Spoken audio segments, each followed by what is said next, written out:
YouTube? Dawson Writer here. Welcome to my review for Gozyuger episode 22, and I think this overall was a stronger entry. It still did lean more towards filler in this episode, but it did build towards some cool things. I really hope they stick the landing, like next week is the debut for Goju Wolf's power-up, and I hope that that remains mostly like serialized and story-driven, because during this episode I couldn't help but think, like, there's so much kind of cool stuff building in the background, but the main focus is this filler plot. Kind of reminded me, like a lot of the time, oddly enough, Gozyuger reminds me of Dino Supercharge and Super Ninja Steel, where filler plot is the A plot and the B plot is the story, and that's what it kind of feels like here, where the main priority is the silly case of the week or verses of the week or whatever, and then you do have some interesting stuff in the background. We did build to some interesting stuff this week, and I didn't hate the Monster of the Week conflict. I did think it was rather weird we brought up the Horu doesn't have a dream thing again for a plot where he feels weird about being called cheap because he likes to save money. There was kind of a nice sentiment in it about him finding joy in saving and getting his money's worth. I thought it could have been a more like enjoy the little things type of thing where he made the most out of nothing type of message. But in general, I did kind of get entertainment out of the battle between him and the monster showing different ways to save money. It felt like a kind of plot you would see in another Sentai that wouldn't do this type of gimmick with the verses, but it was one of the more entertaining ones to me in general. But you had more interesting stuff going on in the background, continuing the plot with Blue, and what I think is his brother. I mean, they call each other Nissan. Sometimes they do that when they're not cars. No, but I mean when they're not brothers, but I'm going to assume.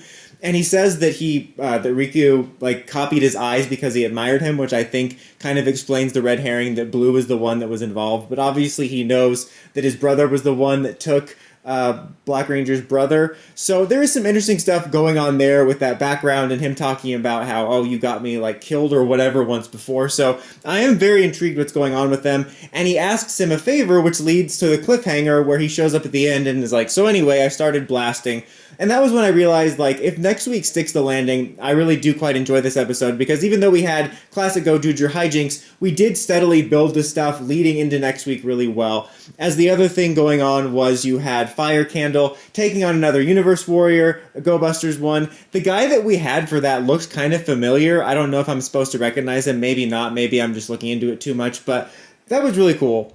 Insert here from Future Dawson, who looked it up, and apparently this actor is Kiji brother. I didn't recognize him at all. I didn't know who he was. I'm sorry to this man. So that's really cool. It's a shame that it's kind of just for a one-off thing where we just have Shinken Red, or not Shinken, well, it is Shinken Red. You know what I mean, where you have Shinken Red, Fire Candle, just quickly getting a ring. This felt more suiting to like a random actor just for it. Maybe they could only get Kiji brother for like a half a day or something, but still it's cool to see. But since it's used so frivolously after the pretty big event one of Taya and how that was treated, I can't help but wonder how this is going to play out. It worries me a bit because I thought this was such a cool idea. I assumed that we were in like a Once Upon a Time curse or something, and at the end of the series we might have a handful of past Reds or other characters that were Rangers becoming Reds, and then they would be like under a curse identity or something and get their memories back or something. But now it might honestly just be sort of weird cameos where they're playing different characters, which I think would be disappointing. You know, it is cool to have a non-red, because I've talked about that before, that I'd love to see characters that played other color rangers or maybe humanoid villains or whatever become Reds. I think that would be cool, but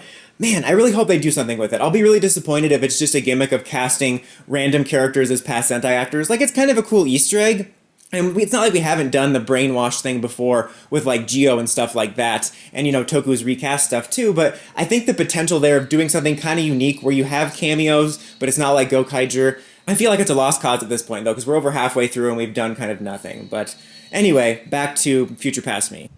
And then you get to see him at the end, showing up in his Shinken Red costume, and he's like so determined that he awakens the power-up gun thingy, which I don't know how that works, Toku nonsense. I'll be curious to see how that is explained within the mythology of Gozyuger, but for now, he summons it with the sheer force of Toku determination. I don't know. It is kind of cool that it does allow him to use the Shinken Red power-up, so that's kind of a neat beat. Like, obviously we know this is going to lead to Goju Wolf's power-up, but it would be kind of cool to see them be able to use that for accessing red power-ups, whether it's for Universe Warriors or somehow for like when they're transformed into their Gokai changes or whatever. And also there was a really cool beat where as Shinken Red, Fire Candle combined two different Sentai powers. I thought that was really cool. I do have to say though, even though, you know, there's some fun aesthetic elements to this, like I talked about in my Gojuger video, talking about how it feels hollow with the anniversary stuff. Oftentimes, the anniversary aesthetic feels to me more like Dom Brothers than it does Zenkaiger or Gokaiger, where it doesn't feel like an anniversary thing. It feels like the Dom Brothers thing, where it's like, hey, it's here just because. And I really felt that in this episode.